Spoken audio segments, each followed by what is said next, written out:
So hello friends, we have come across a large portion of SHM. So in this particular lecture, what we are doing is we are dealing with the different types of possible SHM, which is possible in different cases. So the ones we have come across is the spring mass system executing SHM. Then we have dealt about a simple pendulum followed by a physical pendulum and torsional pendulum. So in this segment, we will be dealing with some examples of SHM, which are just commonly observed and are not very much civilized form of SHM as we see all the time. So in the first scenario, what we have is a large plank of mass m and length 2l, which is placed on two rollers which are rotating in opposite sense, having friction coefficient mu. We need to determine the time period of SHM when this plank is disturbed slightly from its mean position. So if I consider this particular problem, so over here I am considering it in this way, that the two ends over here are providing reaction forces R1 and R2 respectively, and the weight mg is acting in the downward direction from the center of the rod. So over here if I write in equilibrium condition,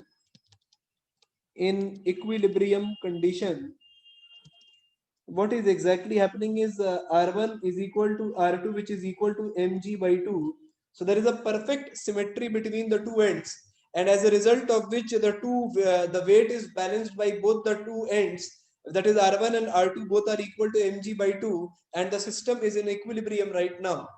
Now on being disturbed slightly from this position, so if I draw this position, this new position, which is going to be the disturbed position, then it is going to look like this over here. So what I have done is I have displaced it by a slight displacement x. So I've given this a slight displacement x towards the right. The rollers are there intact at this same position. The rollers are intact at the same position. So now what is exactly going to happen? So I am suggesting something like this, that if it is displaced slightly by a distance x, so then what is going to happen is this separation will become L plus x, and the weight mg will act somewhere here, and this separation from the another wheel will become L minus x. So if it is displaced slightly by a distance x on the plank on the rotating surfaces, then this is going to happen. That is, the distance will between the two wheels remains 2l, but the center of mass is displaced slightly by a distance x towards the right wheel, and as a result of which, now I can say that the reaction forces R1 and R2 will not be equally balanced. The two reaction forces R1 and R2 will not be equally balanced. And over here, if I write the equation, that is when I say when displaced by a slight displacement x, when displaced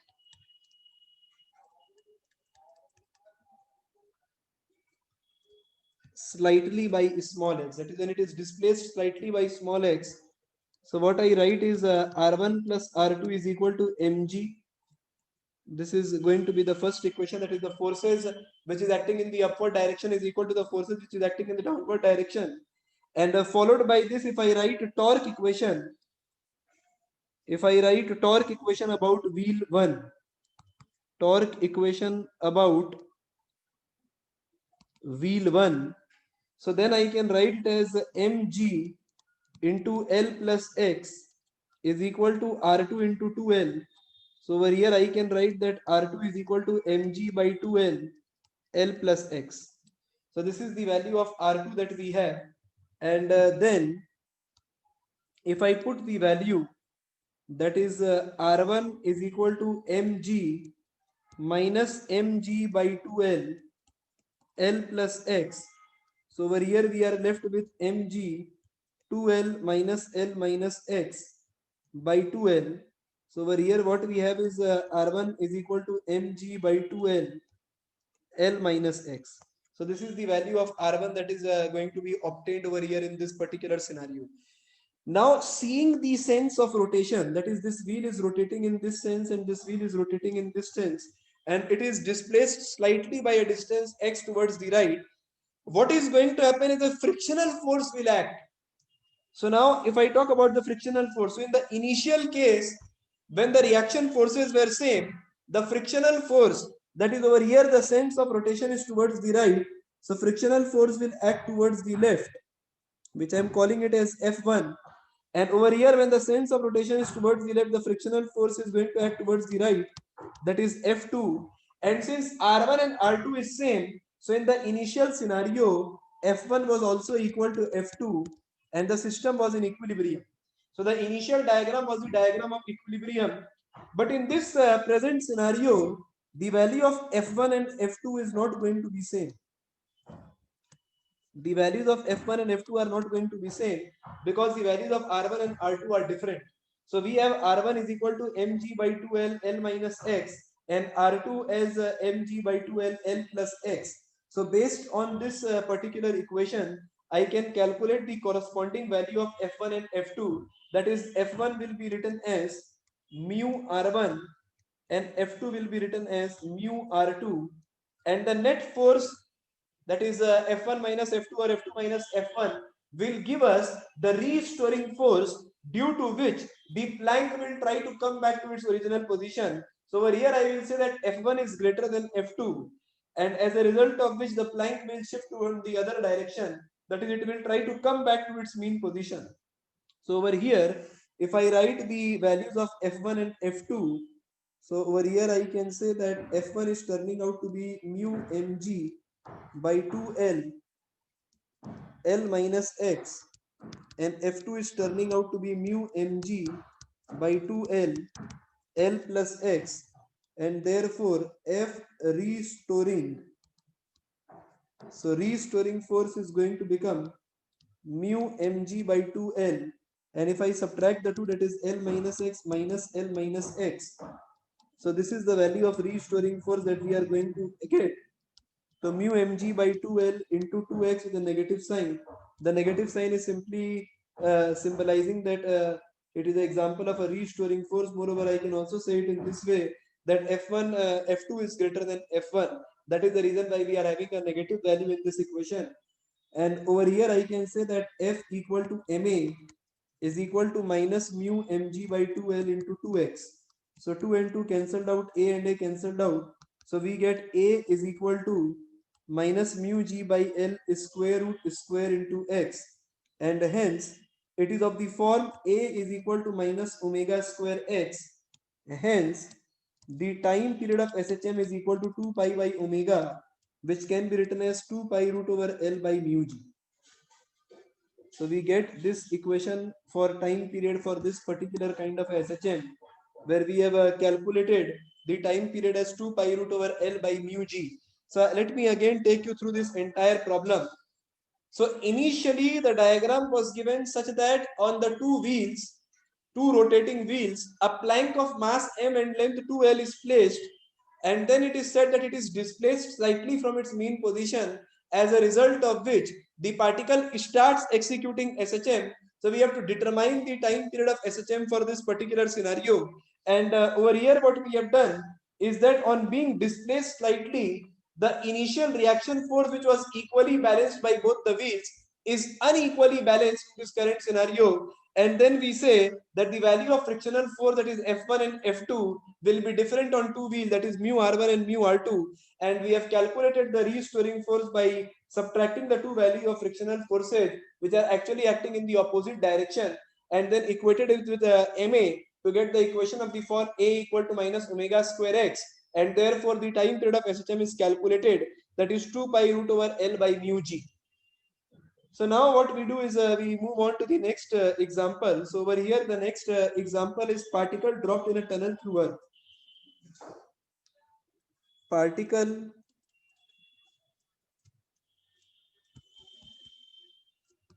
dropped in a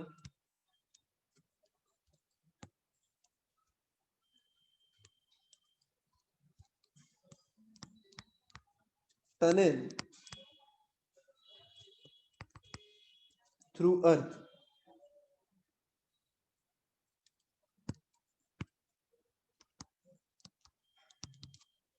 So what we are exactly dealing in over here is that a particle of mass small m, a particle of mass small m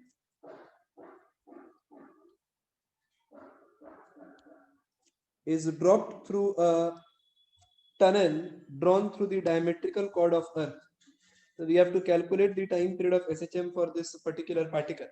So first of all, what we will be doing is we will be proving that it will execute SHM, and post that we will calculate the time period of this particular SHM.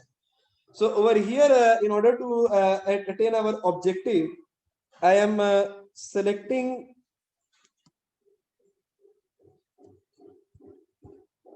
a circular patch at a distance x from the center of the cavity or the center of the circle. So over here, what I can suggest is something like this, that the mean position is going to be the center of the earth. When I talk about the force between the two particles because of the gravitational interaction between them, then it is given by G m1 m2 by r square. But over here, in case of the earth, if the particle reaches the center of the earth, then the value of acceleration due to gravity at the center of the earth is 0. So that is, at the center of the earth, the force acting on the particle will be 0, and hence we are considering the center of the earth as the mean position for this particle executing SHM. So over here, in order to analyze the situation at a distance x from the mean position, which is the center of the earth in this particular case, we are selecting a sphere of radius x, and we are calculating the force which this particle is going to experience at this particular point. At this particular point, and in order to write the equation, we are taking this particular thing, that rho equals capital M upon 4 by 3 pi r cube, where capital M is the mass of earth, which is equal to M enclosed, which is M inside the sphere which we have selected, upon 4 by 3 pi x cube. So from here I can easily calculate the mass enclosed. So mass enclosed is turning out to be mx cube by r cube. So over here, if I calculate the value of g, or the acceleration due to gravity, then it is equal to g mass enclosed upon x square. So over here we can write it as g capital M x cube by x square into r cube. That is, it becomes the form g mx by r cube. So this is the value of g at that particular point, suppose say p. So g at a point p can be written as g mx by r cube. So this is the equation of acceleration due to gravity at that place, and hence if I write force equation at that point, then it is equal to mg at p. So it can be written as ma is equal to mg capital mx by r cube with a negative sign. M and m cancelled out. A is equal to minus gm r cube is square root ka square into x. So it is of the form A is equal to minus omega square x.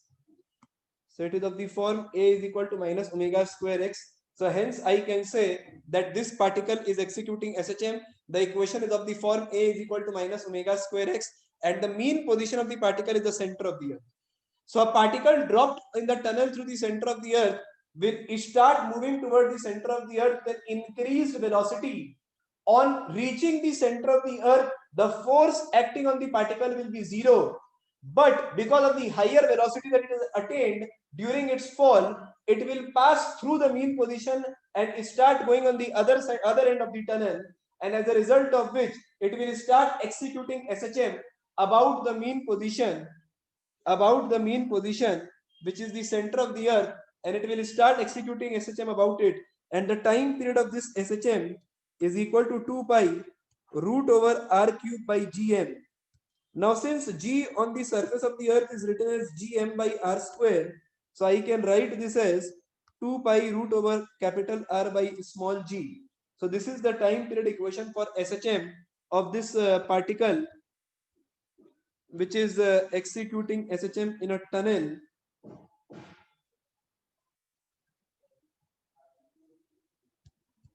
So over here, if I put the values, the standard values which we know, so it turned out that the time period of SHM is equal to 84.6 minutes. So this equation is also similar to the equation of the simple pendulum, the highest possible time period of the simple pendulum on the surface of the earth. So we obtained the same equation 2 pi root over R by G over there on fixing that L approaches infinity, and the value was equal to 84.6 minutes in that scenario as well. Let us move to the next example. So in this next example, we are dealing with SHM of floating object. We are dealing with SHM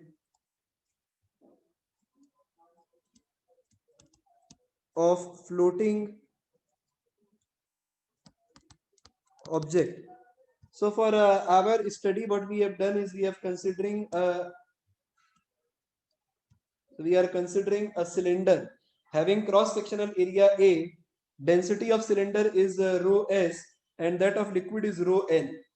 So over here, always whenever I write equation of SHM, so till now what we have done is I have always written it using the force equation. So whenever I write the force equation, I write the force equation at the mean position. That becomes the first equation that we have. And then what I do is I further displace the particle from the point of mean position and again rewrite the equation of force. So over there, what we end up getting is the restoring value of force, which I equate with MA to obtain the equation of SHM. So in this scenario also, what I'm going to do is I'm going to write the equation at equilibrium. So the first thing which I'm writing is at equilibrium. So at equilibrium, what is going to happen is that the weight of the object is going to get balanced by the upthrust. That is, I can say that mg is equal to volume of solid emerged, density of liquid into g. So what we have done is we have equated the weight which is acting in the downward direction, which is equivalent to the upthrust force which is acting in the upward direction. So over here I can write it as the mass can be written as density of solid, the total volume of solid which is equal to A into capital H into G, which is equal to volume of solid emerged into density of liquid. So volume of solid emerged will become cross-sectional area into small h into G. So this can be regarded as the first equation that we have. So this is regarded as the first equation that we have. That is, the weight is balanced by upthrust. Now, if I say that the solid is dipped by an extra distance x, suppose the particle is disturbed from its mean position. So I have dipped this solid by a further distance x and then withdraw the force. So as a result of which it will start executing SHM on the surface of water. So if the floating object is displaced by x, so it is displaced further by x. So now what is going to happen?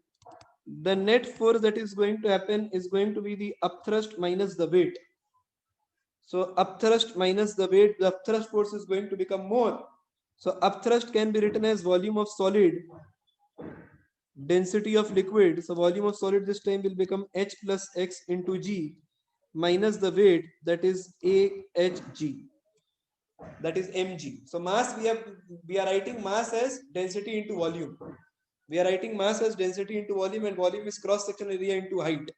So over here I can say that rho LAHG plus rho LAXG minus density of solid A capital HG. So over here what we are seeing is rho SAHG is equal to rho LAHG. So that is, these two forces will balance each other. So over here I can write the net equation. The F net is equal to rho L A G into X, and then I'm fixing a negative sign. Why? Because this force is directed towards the mean position. That is, when we have displaced the solid further by a distance in the downward direction, the upthrust increases its value so as to restore the original position, that is the mean position of the solid, and hence I say there is a negative sign because of the restoring nature of the force. So I'm equating it with MA, which is equal to rho L A G X, the mass can be equated with density of solid cross sectional area total height into A is equal to rho density of liquid AgX. So area got cancelled out, and the equation of acceleration can be written as rho L with a negative sign, rho Lg upon rho SH square root square into x. So A is equal to minus omega square x. Again, the equation is of the form of SHM. So I can say that the particle which is floating on the surface of the earth, if it is displaced slightly from its mean position, it will start executing SHM about its mean position, and the time period of this SHM can be simply written as T equals 2 pi by omega. So 2 pi by density of solid into H upon density of liquid into G. So this is the time period of SHM for this particular solid which is executing SHM, where H is the total height of the solid, rho S and rho L is density of solid and density of liquid respectively.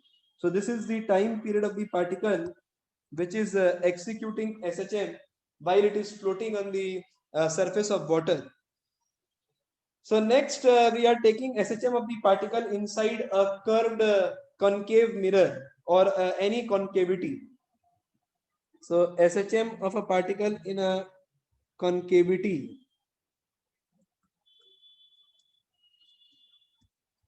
SHM of particle dropped in a concave mirror or a concave cavity. So if we consider this particular aspect of the motion, so what I am saying is that the mass of the particle is equal to small m, and suppose it is making an angle theta from the mean position.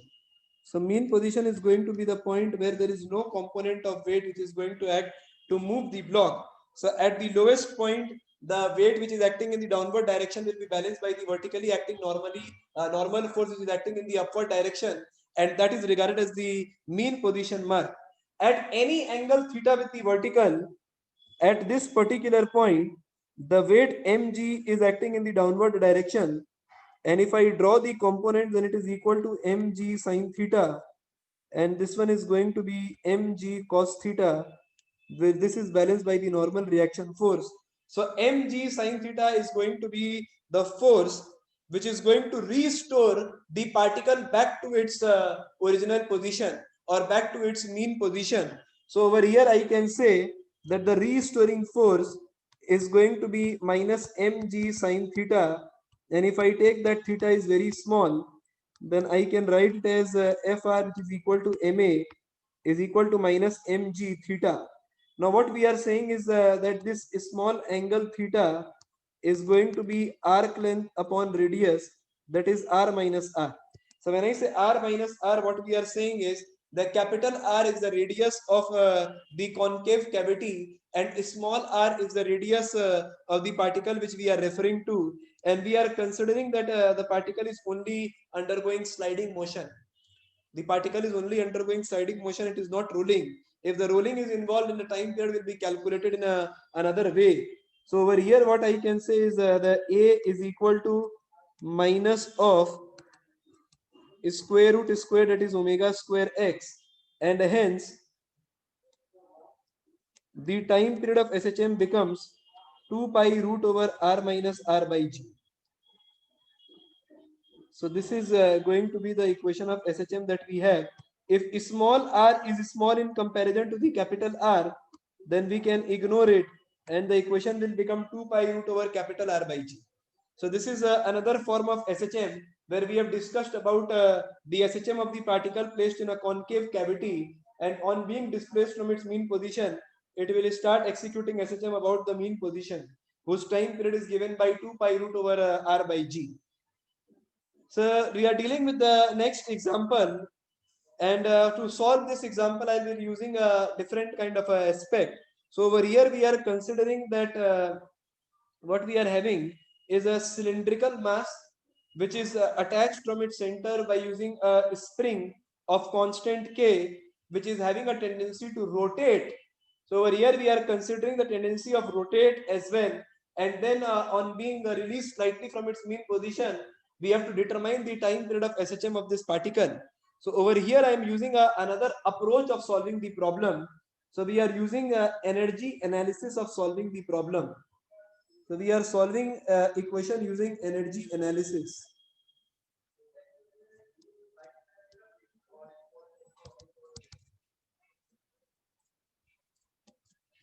So we are solving this problem using energy analysis.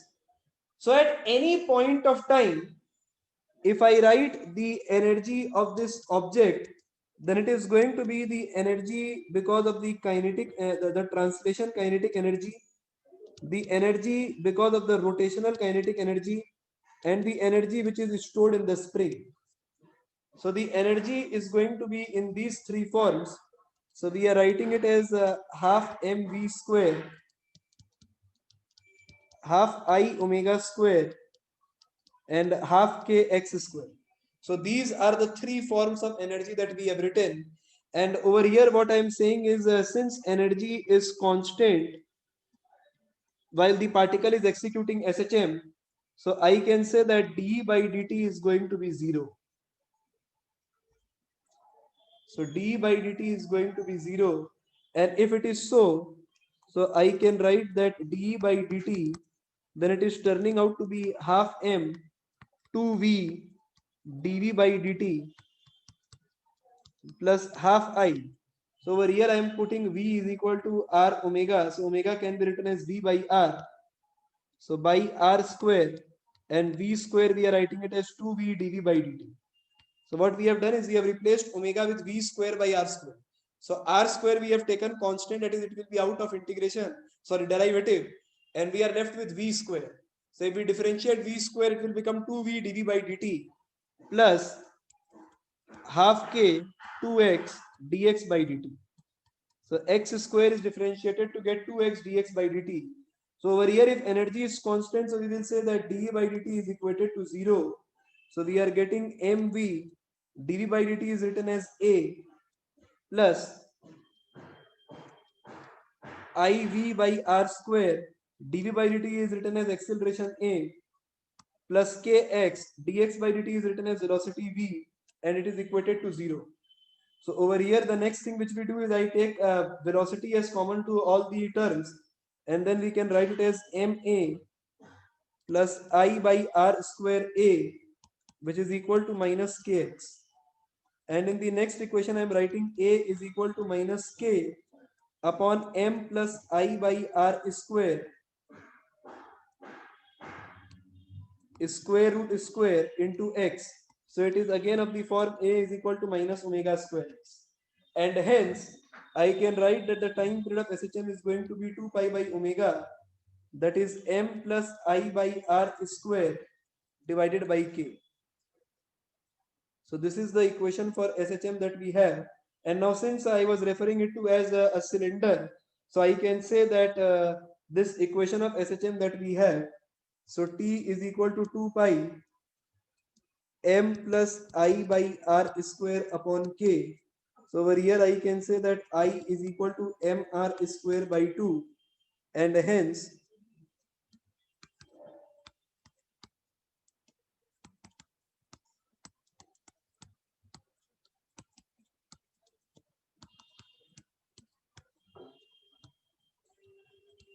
three m by 2k.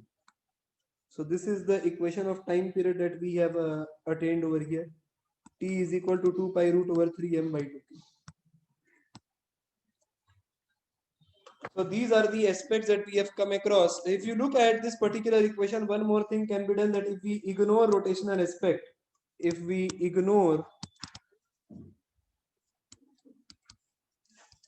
rotational aspect, so over here I can say that if I equate I to 0, then we will get the time period 2 pi root over m by k, which is the original case of SHM of a spring mass system. So it becomes the original case of a spring mass system, that is 2 pi root over m by k. So in this particular session, we have come across various aspects of SHM, And in the last example, what I have written is I have done the question using the energy analysis method. That is, at any instant of time, we can write the energy possessed by the system which is executing SHM. And since the total energy is constant during the course of SHM, we can differentiate with respect to time and equate it with zero to obtain the necessary equation of SHM. So these are the things or the requirements for understanding the SHM. So we will be keeping it till here in this particular session.